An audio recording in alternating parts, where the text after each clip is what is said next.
All right.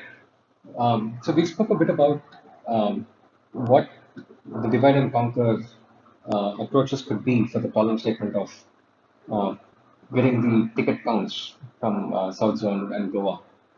And we spoke about two approaches in the previous video. The first was the brute force approach. What I call as brute force is because you're just taking the data and transferring it across, and so that's not the right thing to do because it's very expensive. We spoke about how the different resources available in a typical machine have their own latencies. The approach number two was more intelligent because we didn't use the part of the machine which is the weakest, which is the network. Instead, we leveraged the CPU and memory more by making the functionality of count a little bit more complex, right? Instead of just simply counting one final answer, we made sure that we counted South and Goa separately for the same machine. Did it for both the machines, and then once it was done, we got the final answer by just summing up the counts. Now, this kind of process is what's called as the planning, scheduling, and execution of a divide and conquer algorithm. So the planning is what is responsible for figuring out how do I break down the problem statement into smaller problem statements which can be run in parallel. Now, notice that the more embarrassingly parallel a problem statement is, the less dependence I have on the lesser, on the machines needing to talk to each other. So, what I mean by that is, if two Python programs can run on two machines completely independently without needing to exchange data, that's the best. The moment data exchange needs to happen, then the volume of data becomes a factor, network speeds become a factor, etc., etc. So by taking a problem statement at the top level, dividing, conquering, dividing, conquering, dividing, conquering, you then create a tree of problem statements which are smaller. Each of which, if you solve, you get to actually um, uh, get to make further progress on the top level problem statement, right? That's the essence here. So, what do we need to do here? We want to be able to plan the approach of solving for the top level problem statement by making incrementally smaller problem statements, which are ultimately going to be solvable using embarrassingly parallel computation. So, if you look at it as a tree of sub-problem statements, the final level of the problem statement can be solved completely embarrassingly parallelly, meaning it can be done independently without needing any exchange of information. Once that's done, then you roll it up, then you roll it up, then you roll it up, and go up the tree. So that is the planning activity. Once the plan is made, once you know exactly what you want to do, then you have to be able to schedule it. Scheduling here is important because there is a dependency to the jobs, right? Which means in a tree of problem statements, you can't solve for the top level problem statement until the sub problem statements are solved for. That translates into a schedule of activities, each of which is going to be tracked based on its dependencies, based on prerequisites, and what is it feeding into. Once that scheduling is done, then you can start executing it, starting from the lowest level all the way up. So a typical divide and conquer tool, or should I say, a typical divide and conquer implementation will have these three elements as critical. So that's the first concept we're going to spend some time on. MapReduce, let's talk about that. MapReduce is the first of the implementations of divide and conquer that was applied for big data. Now, before Google published this MapReduce concept, there was already the concept of MapReduce as a mechanism of expressing functional logic in a programming language called as Lisp. And that was quite popular back in the day meaning 70s, 80s, 1970s, 1980s, right? Um, and then, for various reasons, Lisp didn't become popular. And over a period of time, the concepts associated with Lisp were very powerful, and those concepts naturally made their way into lots of other things, like design of other languages and so on. One of the places where it did make a way and inspired technology is MapReduce, right? When Google came up with its Google MapReduce paper. So MapReduce is actually an example of divide and conquer. Um, in a sense, MapReduce is a parallel programming framework which implemented divide and conquer in its philosophy. It allowed for any programming language to be used. Python, Java, shell scripting does not matter, right? It allowed you to harness the power of hundreds to thousands of CPUs spread across multiple different types of machines, and most importantly, it optimized for being able to solve problems at massive scale um, by relying upon clusters of machines and their storage, right? As opposed to uh, relying upon just memory. And I'll talk about why this distinction is important. But in a sense, when MapReduce first came, it said it's most important for me to make progress when a problem statement is large at scale, when the data volumes are extremely large. Why? Because the state of the art at that time, if you go back to that first video, was supercomputers was the only other option that you had, or you had to buy really expensive proprietary databases, right? And those were super expensive. And what's important is that all the other approaches that were attempted could not deal with the failures that were possible the moment you didn't buy expensive hardware. Like if you just used simple commodity hardware, cheap hardware, because the failures are common, um, cheap hardware fails more frequently, right? Disk fail, memory fails, etc. Um, if you didn't know how to deal with that failure well, then if you were in the middle of a computation and a failure happens, too bad, right? You just have to start all over again once the failure is fixed. And imagine if that kept happening, right? The bigger the cluster, the more the chances of failure at any given point in time. Then you would never make progress. You'll just keep failing and the program will start again, fail, program will start again, etc. Becomes extremely, extremely frustrating, right? To then get any kind of answer out. So what MapReduce did, or rather the designers of MapReduce did, was to say that I'm not going to be, hampered by failures of the machines. Instead, I'm going to make my design in such a way that even if failures were to happen intermittently, I have a mechanism of resuming from where I left off, right? So if you look at what that meant, it means that you need to be able to know that you have done work up to a certain point in time, and you need to be able to reliably pick up the work from that point in time, even if something were to happen. So, the count of 1 terabyte, as an example, if I've counted 500 gigabytes, I've got 50% more work to do. And if I store this information somewhere, such that even if there's a failure, the failure could be the machine failing, the machine rebooting, somebody accidentally tripped on a power cable, right? Or the CPU going bad and you replace the CPU and come back, right? In that kind of a scenario, you've done 50% of the work, you've stored that information somewhere, right? I'll come to what that somewhere is a little later. And then the failure happens for whatever reason. The machine comes back up after the failure gets fixed and now it's running again. You need to be able to pick up from the 501st gigabyte, right, all the way to 1 terabyte now, so that the remaining 50% of the work can happen. So that kind of a design pattern is what MapReduce from Google optimized for. Basically, it's more important to make progress at massive scale than to worry about whether I'm using memory or whether I'm using too much CPU or not, right? It didn't optimize for memory, it didn't optimize for the CPU, it optimized for being able to make progress. What MapReduce really uh, did is open the eyes of how such divide and conquer implementations can be done at large scale. Because for the first time, Google was publishing live research that was extremely applicable, very practical, and they hit the nail home, right? Which with respect to what are the problem statements you would see at large scale, and how do you deal with it? How do you solve for it? So three problem statements. The first is how do you do parallelization at very large scale? It's impossible to have a human track that. We have these instances of two machines, one Python program in each.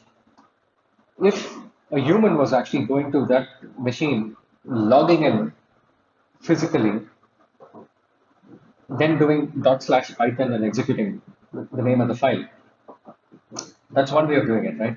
But if you had 100 machines like this, It's impossible, right? I mean, rather, it's possible, but it's impractical, right? For a user to go log into each of those 100 machines one by one, do dot slash Python, and then run the name of the file, give the name of the file.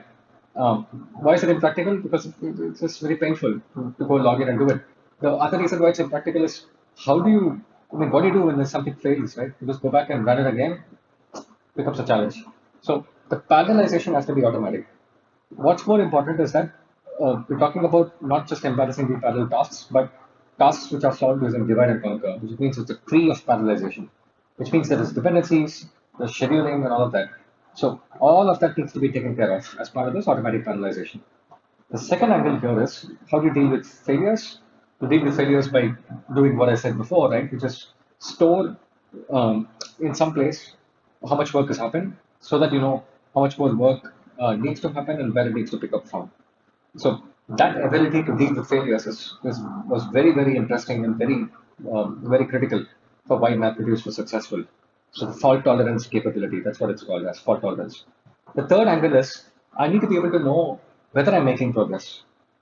If I know I'm not making progress, then I could just be twiddling thumbs and waiting for something to happen. Whereas in reality, what could have been happening is the program's just starting all over again, rebooting, nothing's making progress, nothing's happening. So can I get status updates? And can I know which resource is subject to what kind of load, and whether the resource is actually healthy, right?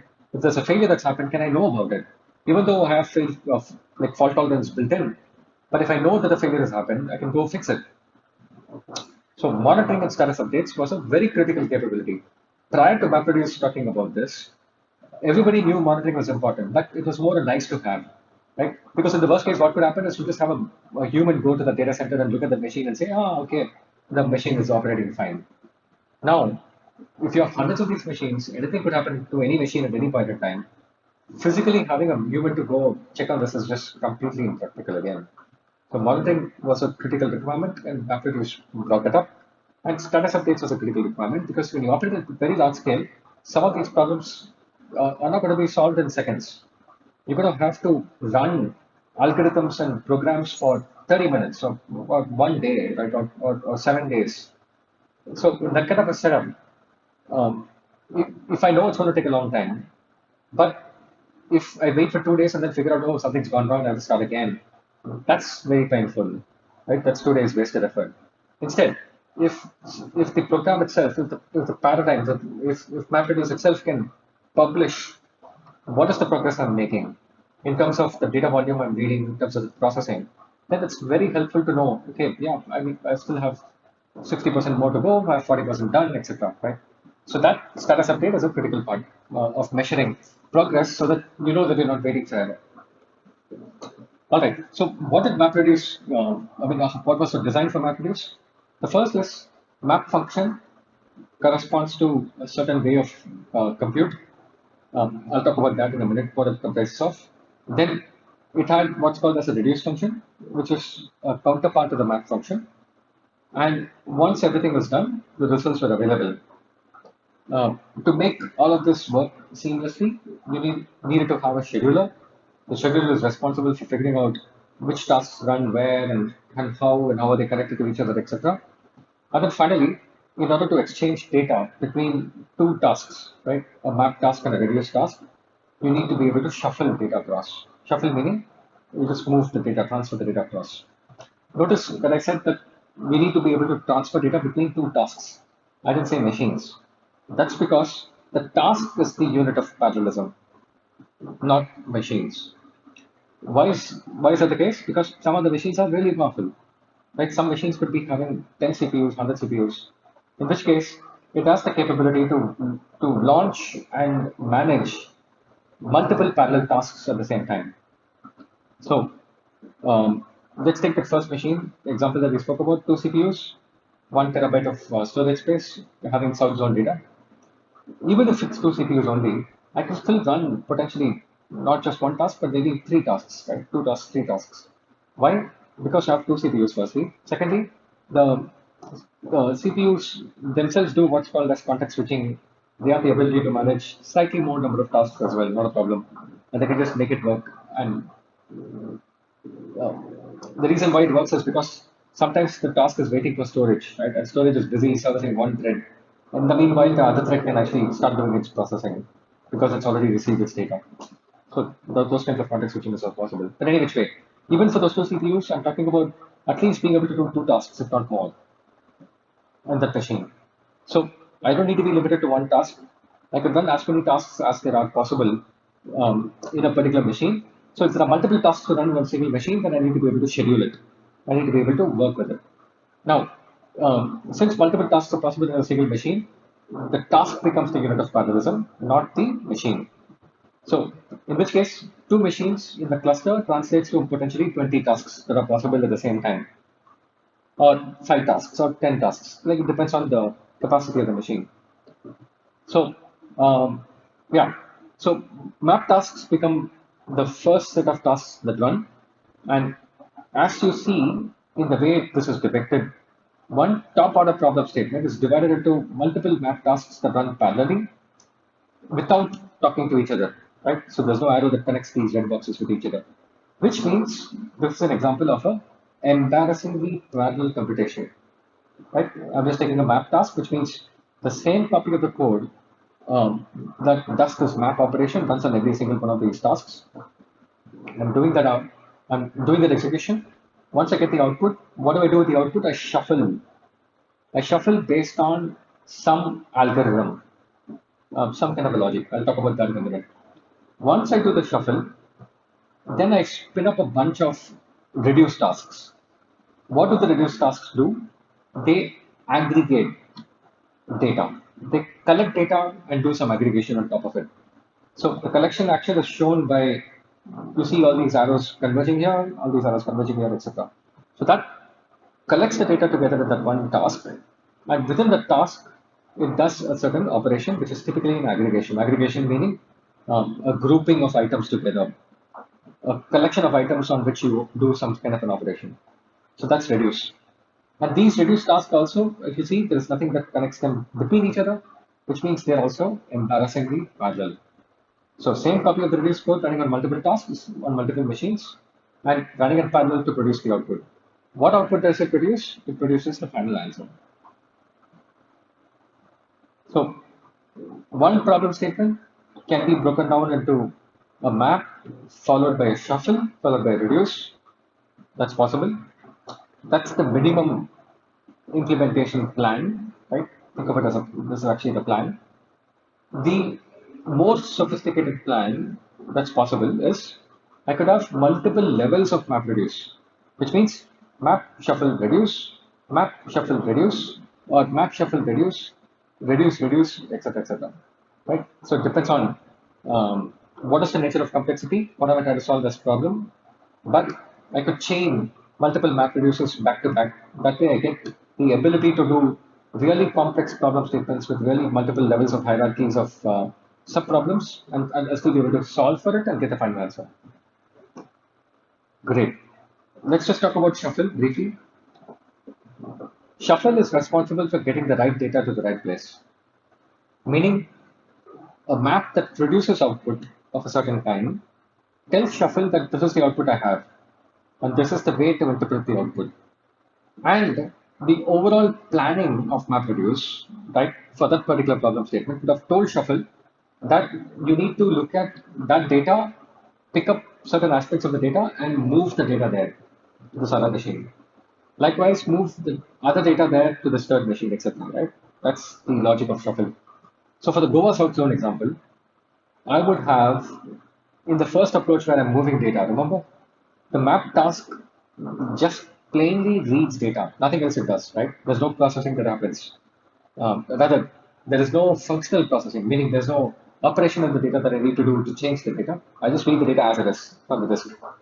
Once I do that, then I ask shuffle to only take South Zone data, or rather Goa data in the first machine space, and put it into machine 2. So I'm giving it a key. The key will be which field corresponds to Goa South Zone, right? Usually it's the city of booking. And I'm in that key, I'm saying for Goa, put it to machine 2. Likewise, in machine 1, the shuffle function will have a logic that says for pick up the city key, the region key, and for value equals south zone, put it in machine one. So shuffle needs to look at data individually, makes a decision on which machine that particular data is going to go to, and then transfers the data over there.